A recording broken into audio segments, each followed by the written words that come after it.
कौन सी हैं वो 7 बातें जो 8वें पे कमीशन में होनी चाहिए लागू? अगर लग गई मुहर तो सेंट्रल कर्मचारियों की हो जाएगी मौज। नमस्कार, आप देख रहे हैं इंडियन न्यूज। मेरा नाम है आरती अग्रवाल। दोस्तों, 8वां वेतन आयोग काफी चर्चा में है। 3 नवंबर से जब से टीओआर आया उसके बाद से काफी चर्चाएं 8वें वेतन आयोग को लेकर हो रही है, खासतौर से पेंशनर और सेंट्रल गवर्नमेंट एम्प्लॉयज के बीच में।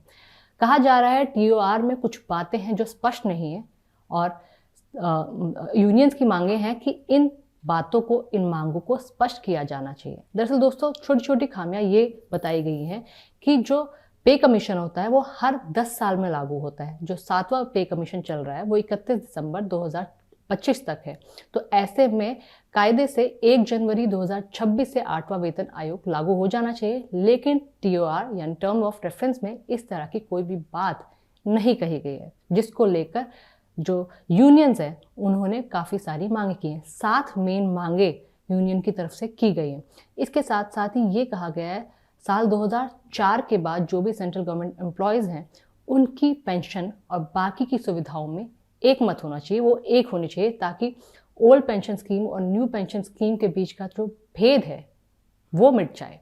तो कौन सी है वो 7 बातें मैं आपको बताती हूँ और कौन कौन सी यूनियन है जिनकी तरफ से ये मांग की गई है।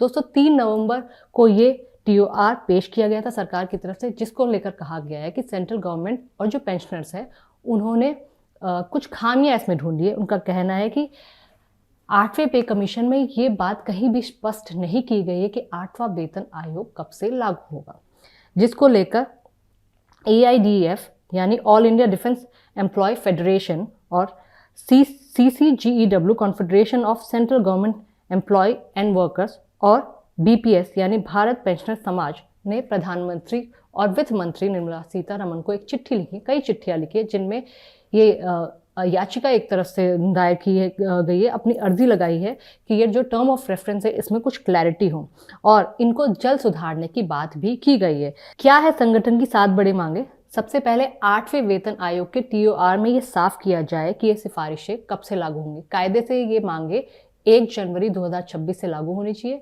लेकिन इस तरह की कोई भी बात इस टर्म ऑफ रेफरेंस में नहीं की गई, कोई जिक्र भी नहीं किया गया। इसके बाद टीओआर में अनफंडेड कास्ट शब्द हटाया जाए।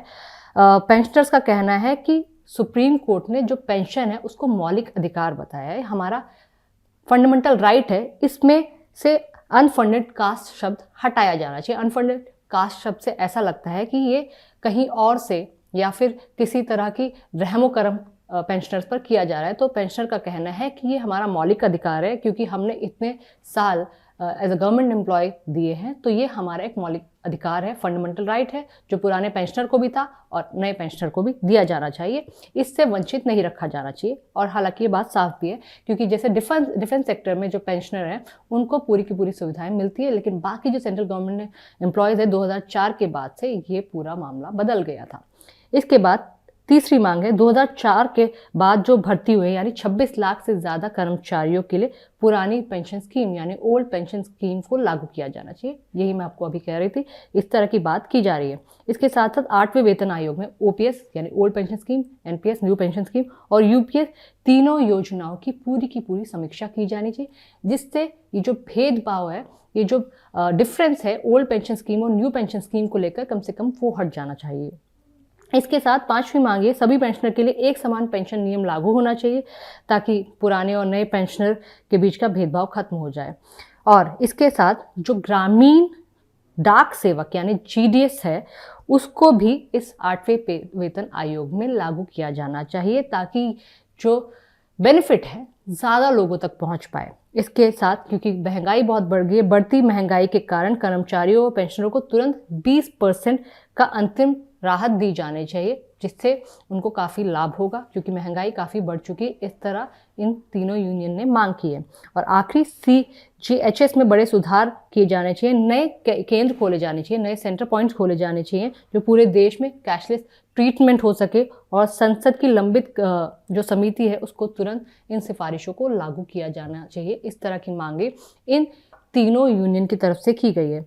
अब दोस्तों, क्योंकि 69 लाख से भी ज़्यादा पेंशनरों की जो एक तरह से फ्यूचर है वो इस 8वें वेतन आयोग में कहीं ना कहीं अटका हुआ है। हालांकि 8वें वेतन आयोग में ऐसी बहुत सारी मांगे हैं जो पेंशनर की तरफ से सेंट्रल गवर्नमेंट कर्मचारियों की तरफ से की गई है। जैसे सेंट्रल गवर्नमेंट कर्मचारियों का कहना है कि जिस पहले जो बेनिफिट मिलते थे वो जो बेसिक आपकी सैलरी होती थी उसके आधार पर मिलते थे, लेकिन अब क्योंकि महंगाई बढ़ चुकी है, आज का ज़माना डिजिटल युग है, इंटरनेट और वाईफाई जैसी सुविधाएं भी, मोबाइल रिचार्ज जैसी सुविधाएं भी एक व्यस्क वसूल करता है, तो वो सब भी इस पूरे एज अ होल एक यूनिट में ऐड होना चाहिए। और कहा गया है कि हस्बैंड वाइफ स्पाउस और 2 बच्चों के आधार पर ये पूरा स्कीम तैयार की जानी चाहिए। इस तरह की मांगे भी यूनियन की तरफ से की गई है।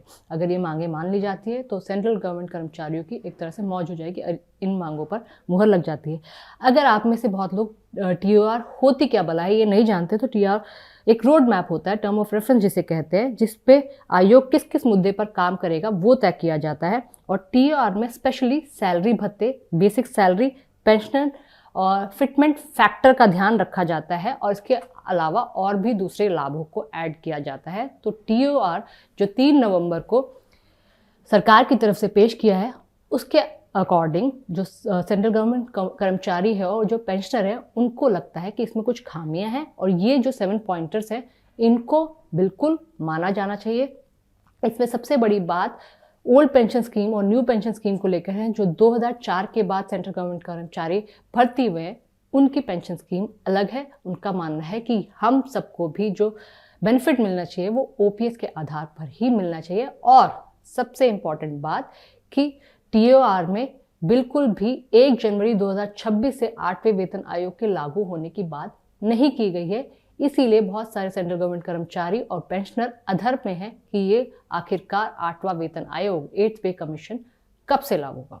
तो दोस्तों, क्या आप TOR के बारे में जानते थे? क्या आप भी इस बात से वाकिफ थे कि क्या क्या 7 मांगे संगठनों की तरफ से की गई है, यूनियंस की तरफ से की गई है? साथ ही ये भी बताइएगा, क्या OPS लागू होनी चाहिए या जिस तरह NPS के आधार पर बेनिफिशरीज फ़ायदा उठा रहे हैं उस तरह आगे प्रोसीजर होना चाहिए? आप लोग क्या समझते हैं? जो सेंट्रल गवर्नमेंट एम्प्लॉयज़ हैं, पेंशनर्स हैं, वो इस बात से कितना इत्तेफाक रखते हैं? हमें बताइएगा ज़रूर। नमस्कार।